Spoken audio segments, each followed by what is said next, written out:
The footage you are seeing is unedited. The only addition is the voice of Jean-Pierre.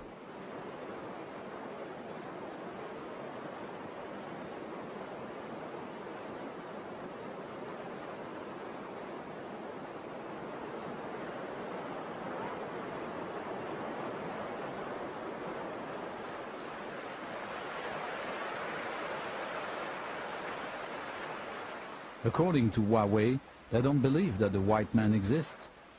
But if they do, that makes me one of the living dead.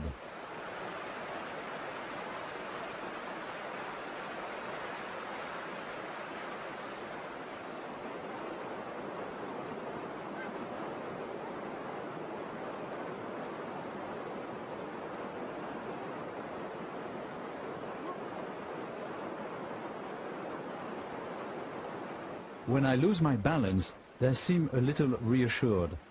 Ghosts don't fall, I guess.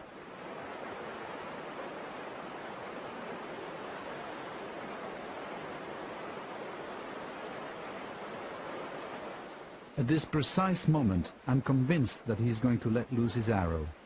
Maybe he wants to see if it will pass through my body or not.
They are both cheerful and frightened at the same time.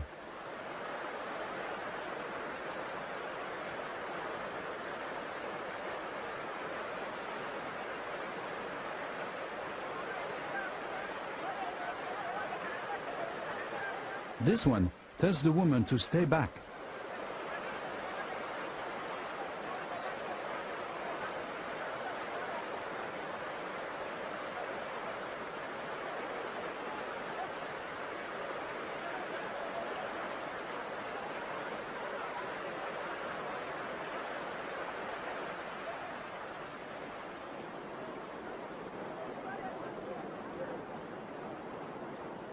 They look a little more determined this time. I wonder what it means.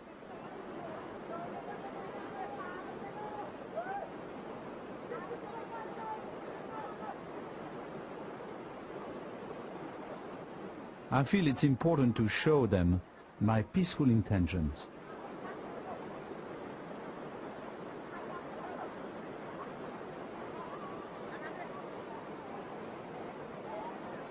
Michel, my assistant, has kept the remaining porters away from the scene, and Philip, the cameraman, is hiding about 60 feet behind me.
He sees Philip, who must look like a strange creature, with an eye of a camera instead of a human face.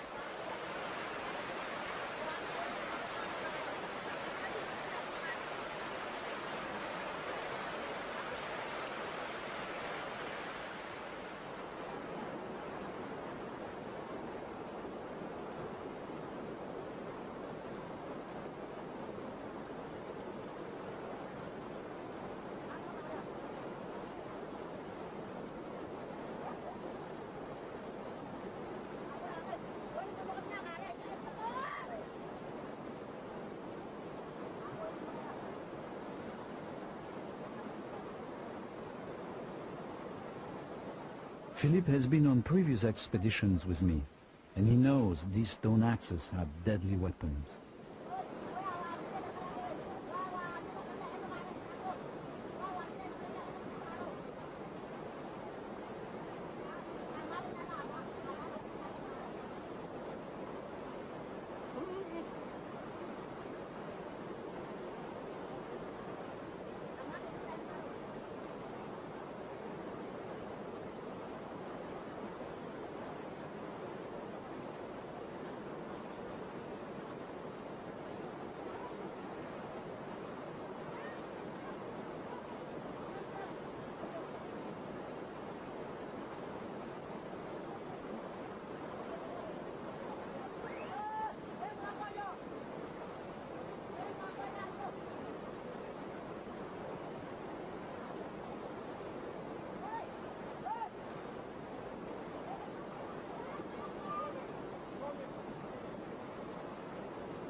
This one, for some reason, is terrified by my black bag. He tastes the salt that I brought as a gift.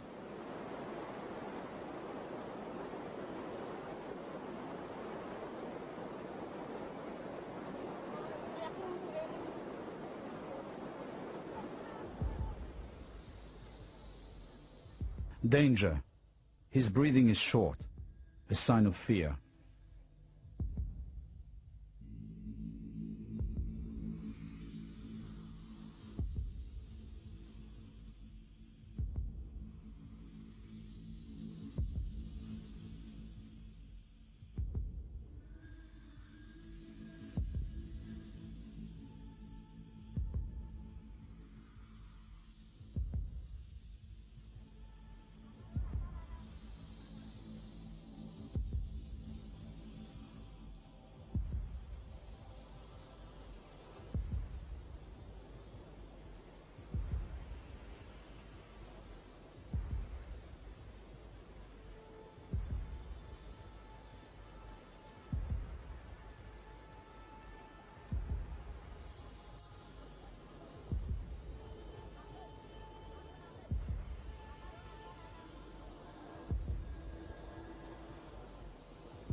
After the sword, I show him matches.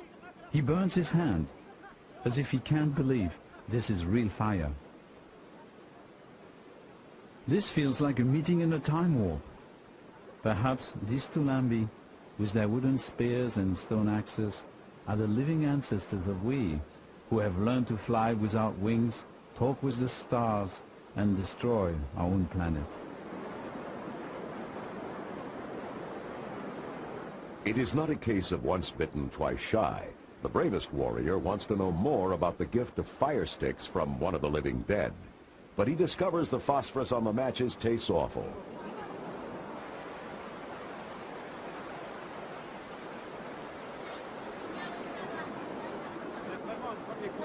The gift of instant fire seems to convince the Tulambi that Dutilleux, living dead or not, is socially acceptable, or at least is no immediate threat.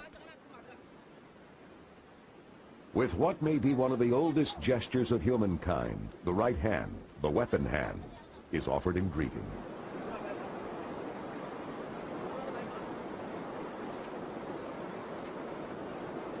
The Tulambi look at Jean-Pierre's pale skin as if it could be paint. But would the living dead be warm, made of flesh and bone and muscle, just as they are?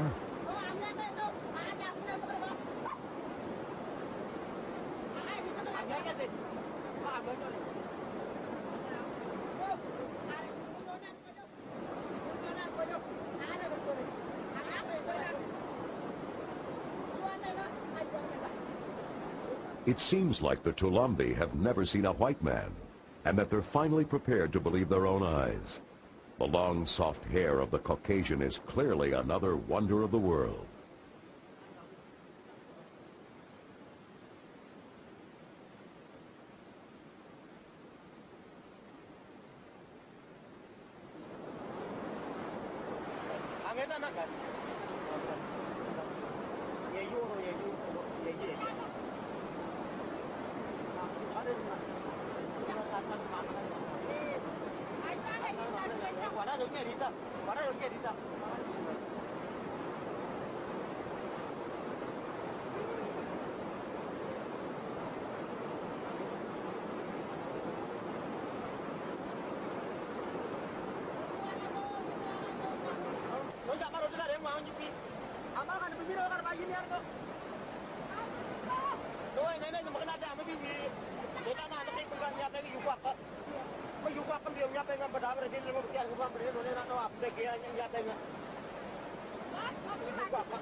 This debate leads to a final acceptance of Dutilleux, but the women remain suspicious.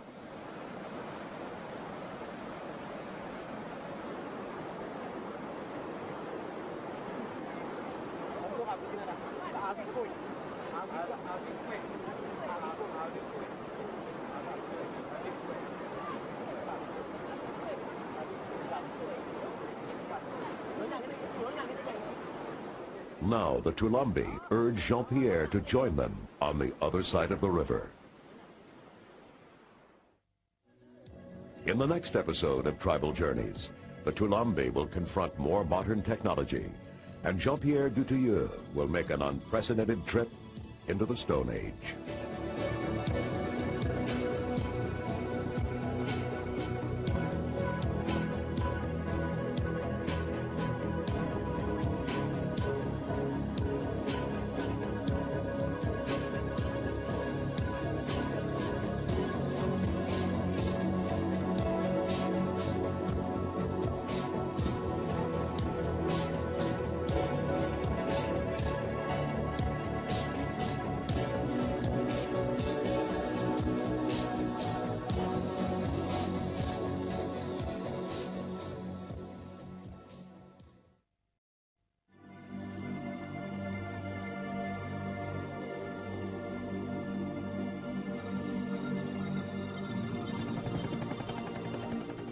North of Australia and over twice the size of Spain, New Guinea is the tribal world's last frontier.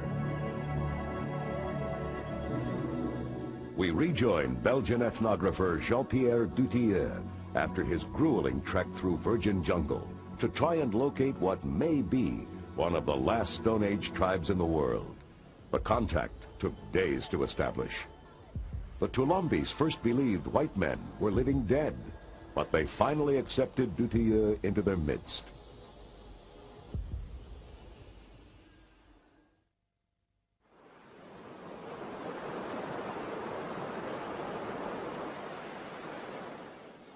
Jean-Pierre now offers the Tulambi their first matches, but they have no idea how to use them.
It is a good sign when the women and children are told it is safe to cross over.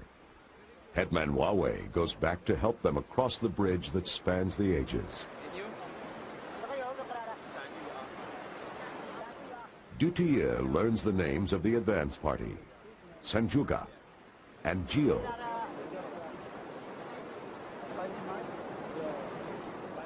Nandamar, Nagaya,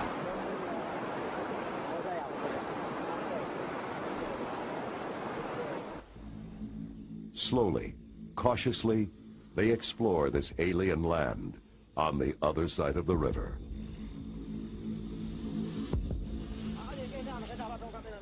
Following the example of explorers of centuries past, Dutilleux tries to win over the natives with a mirror.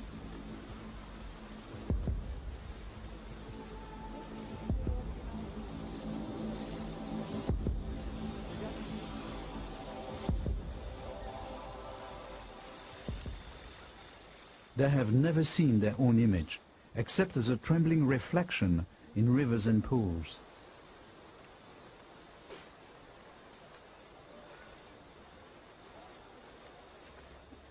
Is it an evil eye? A trick of the living dead? Either way, it cannot be investigated without due caution.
and then a knife.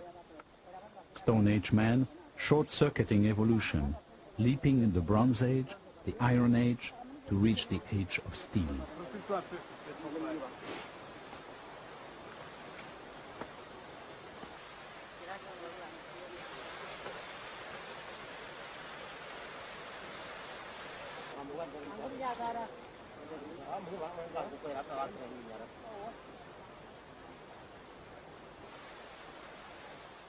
The Tulambi remain weary, but decide to accept Jean-Pierre's hospitality.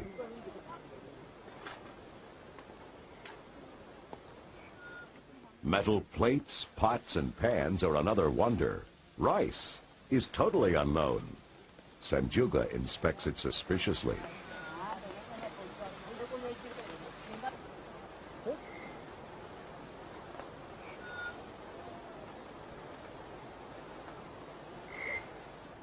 And Gio doesn't like the rice at all. But he changes his mind when I add salt. I'm concerned when Angio begins hitting his head. It turns out to be Tulambi body language for good. When Angio does it, it is a signal for the others to try the rice.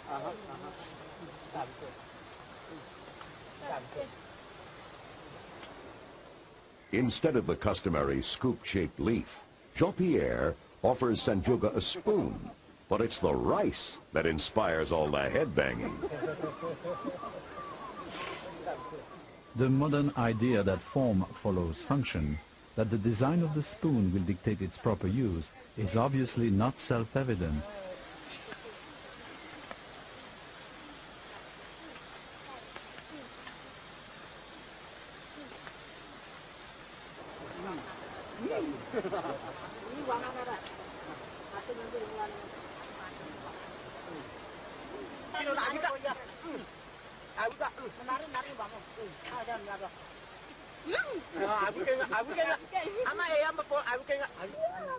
They soon forget the spoon and prefer to eat their usual way.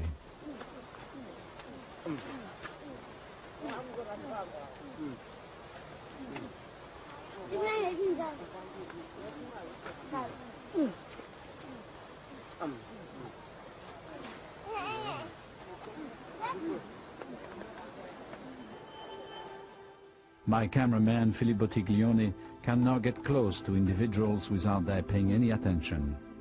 They have grown accustomed to his face with its cyclop eye of a camera lens, and so pay no attention to him as they investigate the mystery of my camp.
The Tulambi language sounds complex.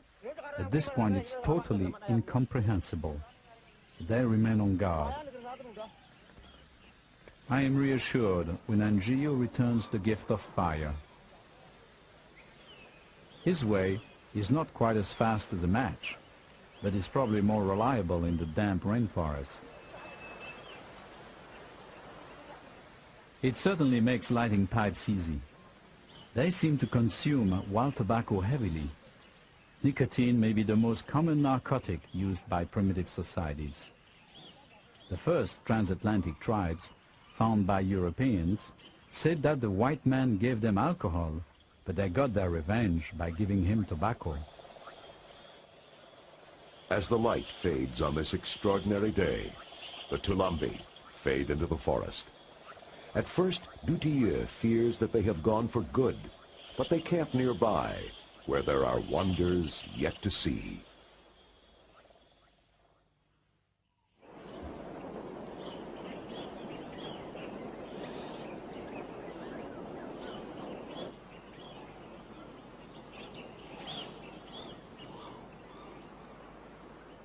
Next morning, it is Dutilleux's turn to visit the Tulambi. Despite his research, their culture and language remain unknown. Jean-Pierre has come to the conclusion that the Tulambi are just what they seem to be, the living ancestors of modern man. Yet, to be convinced, he has questions that need answers. They may have not seen matches or rice or plastic cups, but surely they've seen and heard planes fly by. Maybe they believe them to be chariots of the gods. In any case, the Tulambi are clearly part of what Dutilleux calls the Fourth World. Tribes in the depths of the world's rainforests that are so isolated they escape both the benefits as well as the burdens of human progress. As Dutilleux writes in his journal, there are very few groups of human beings still living in the Fourth World. Some survive in the Amazon, a few others can be found in New Guinea. When the last ones are contacted and moved from the Stone Age into the modern world, from being free and masters of their own destiny to being poor and at the lowest level of our Western society, it is a part of ourselves that will vanish forever.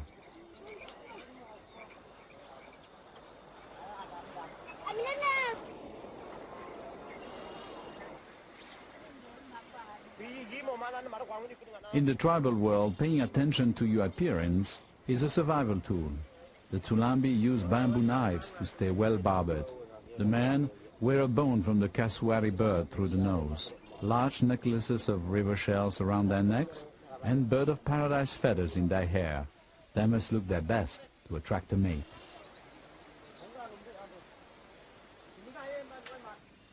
These people are hunters and gatherers.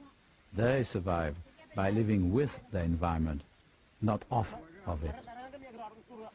The Tulambi return Dutilleux's hospitality, and Gio shows how they make arrows and spearheads. Sleep. Then Jean-Pierre gets down to work. As always in this type of situation, he uses a rudimentary show-and-tell session to begin to understand the Tulambi language. How do you call the house? Anger? Anger? Yeah. Anger. Anger. How do you call the grass skirt? This? Aiga. Aiga. Aiga. And the necklace, Nungwa. Necklace. Nunga. No. Nungwa. Kamka. Kamka. Kamka. Kamka. Kamaka. Kamaka. Kamaka. Aiga. Aiga. Ange. Ange. Ange. Sa. Sa. Sa. Sa. No. No. Sa is sleep. Okay. Class over. They take Jean-Pierre out into their forest.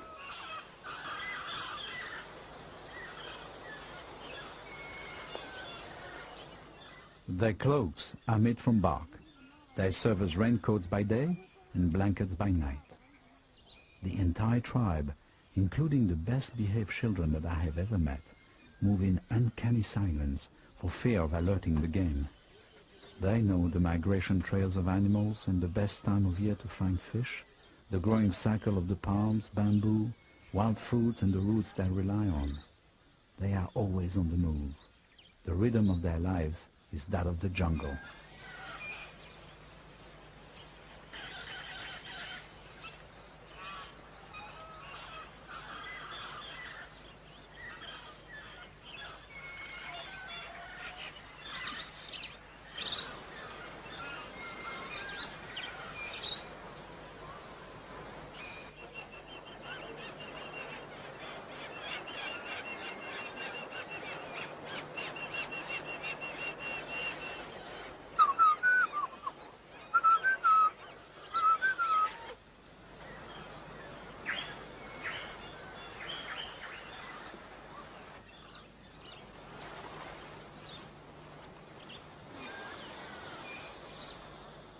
For hundreds of generations, life for the Tulambi has revolved around their eternal quest for sustenance.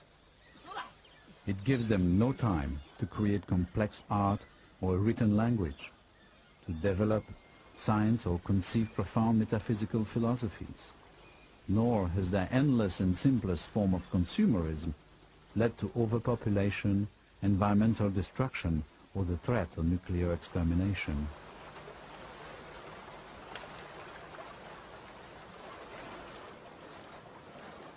They can at least still drink their rivers.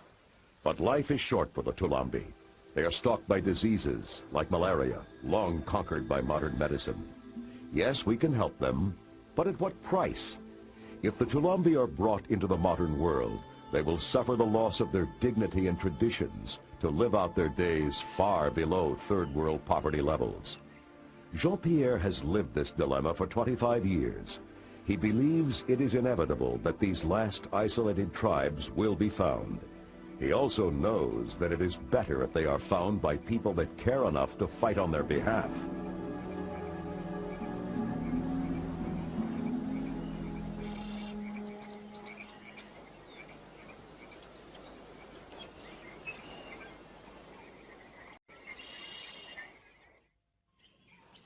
It is Sunday. The Tulambi have been Dutille's neighbors for 3 days now. Jean-Pierre offers them food twice a day. He knows that this is the only way he can keep the tribe near his camp. The food means the tribesmen don't have to hunt and gather for themselves, but the expedition supplies are running low.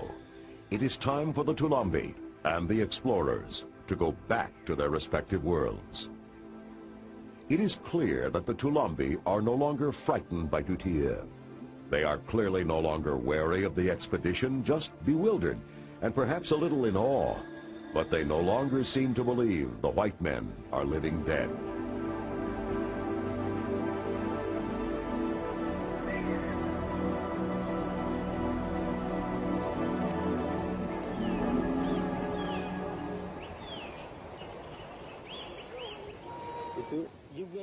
And Gio seems most eager to continue to communicate with Jean-Pierre, to show them how they live.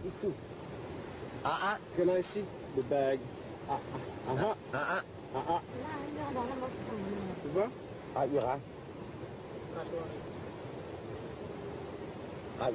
L'os de cassoir, un poignard. Et tout? Ah va? What is it? Can you open?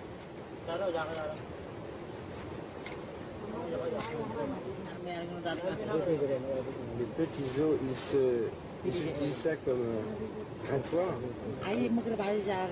Ah, si. Et tout?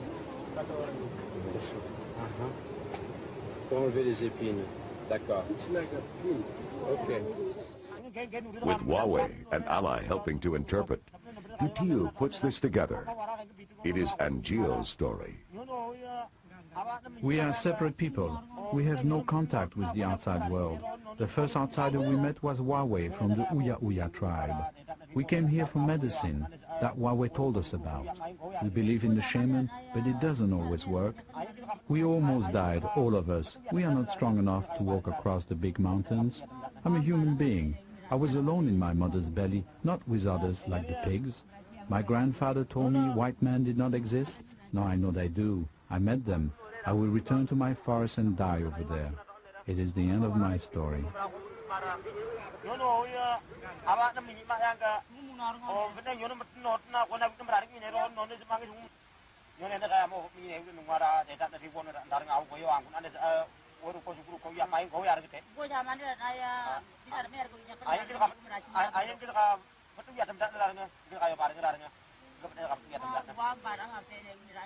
Jean-Pierre will later give the tape to linguists. They will hear a language and songs never before heard by modern man.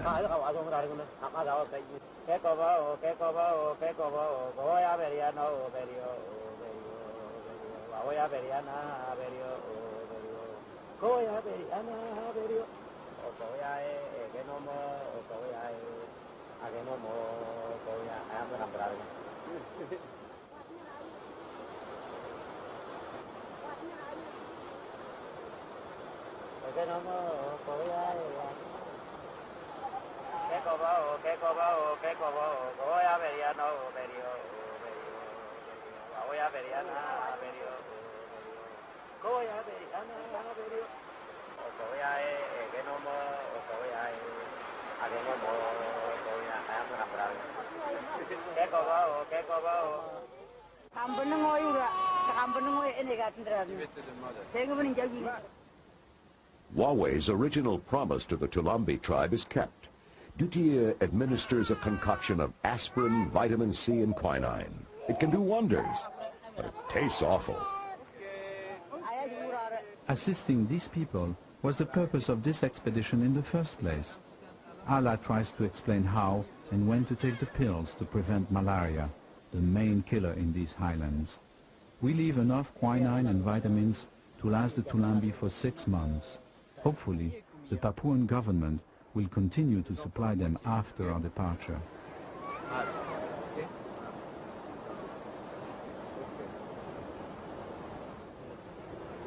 Seka umbanga ti uya uyi.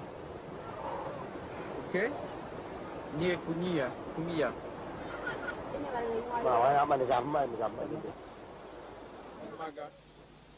Dutiya and his team spent 3 days with the Tulambi. They must return to their people, and it's time for the members of the expedition to do the same.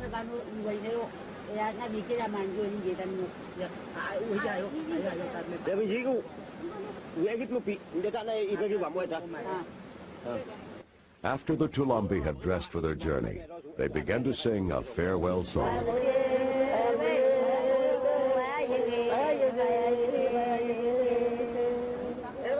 They lost their drums to their enemies, so they symbolically use their pipes.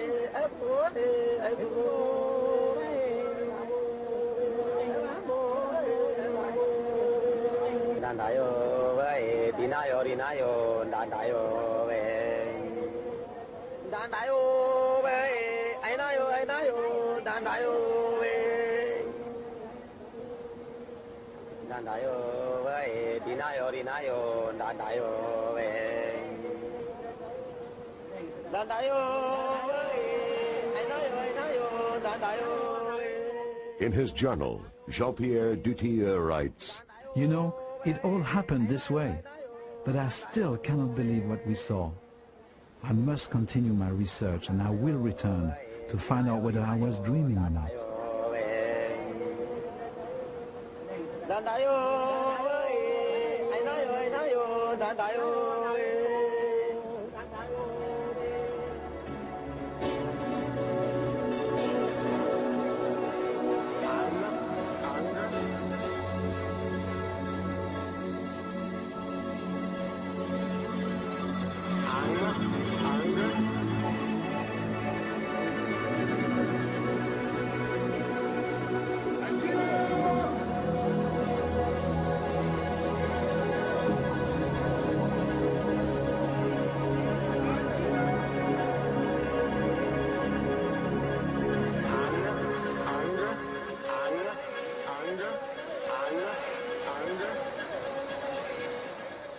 Minutes later, the bridge across the ages was swept away.